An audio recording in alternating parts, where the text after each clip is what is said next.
I think that believing in God certainly makes you more powerful, which is proof for God. If God makes you more powerful, then God is real. So maybe that's very simplistic, but if I believe in God and I'm a more powerful version of myself because I believe in him, then he must exist. God has made me more powerful. Well, it's the act of believing him that makes him exist, which is another way of saying what you just said. Correct, yeah.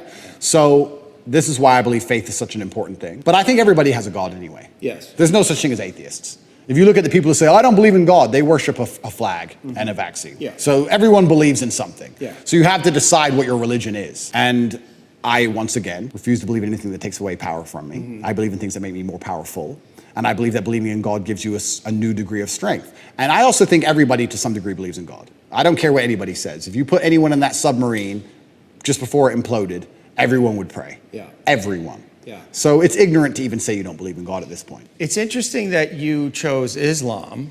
And I heard you talk a little bit about how you see God in Islam as kind of, you know, I don't know how harsh this, but like firm and directional and clear, and this is right and this is wrong, which sounds a lot like your dad. Well, it sounds a lot like life. Yeah, like life. There's right and wrong in life.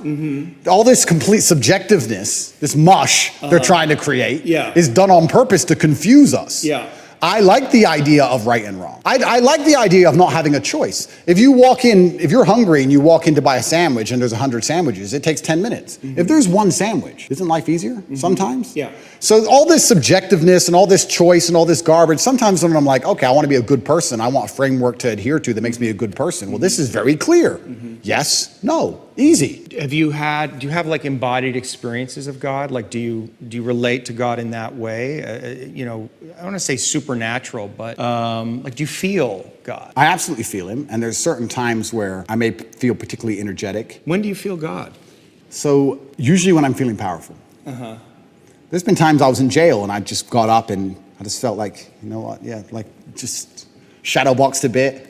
I don't know. It's like you just felt it. Like I'll be okay. I will win. I don't feel God when I'm sad or something like that. I think that the whole idea of spirituality, and I believe God himself, he wants the best for you. It's interesting, how we're tying religion to my worldviews, because my worldviews were the same before religion.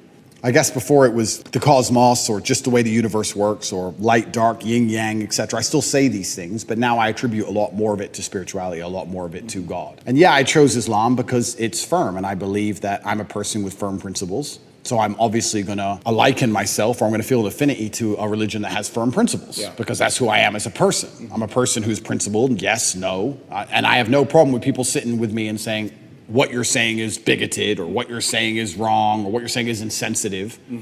I think Islam also has a similar issue. Yeah, I think you also chose the winning team.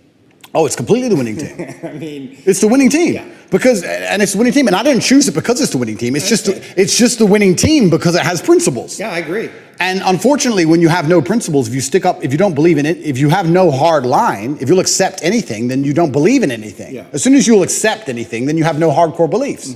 If you have any set of principles or you have any things you believe in, there's going to end up being a barrier, and the people who fall outside of those barriers are going to be offended by it. That's the reality of it. If you have a religion or a belief system that doesn't offend anybody, then it's not a religious or belief system. That's my view. So I chose the winning team because I think more and more people are starting to understand how important God is in society. This is the first time in human history we're testing society without God. And what do we have? We have evil. We have Satanism. We have degeneracy.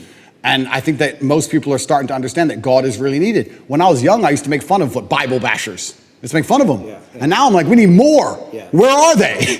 We need more Bible bashers. And I guess I certainly feel more powerful since I've reverted, but I always felt powerful anyway. But I guess now, instead of just believing it's the cosmic nature of the universe, or let me change that. I always felt a strong affinity to my last name and my ancestors. So I always had to a degree, a spiritual aspect to where I got my strength.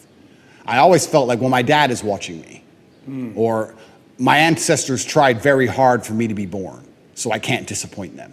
So I've always had this spiritualistic side. Like, imagine the disappointment my ancestors would feel if they fought saber-toothed tigers and survived World War II and went through all the garbage they went through just for my father to be born, and then he suffered like he suffered to raise me, for me to be raised and become the most famous man in the world and call myself top G and then cry when I went to jail.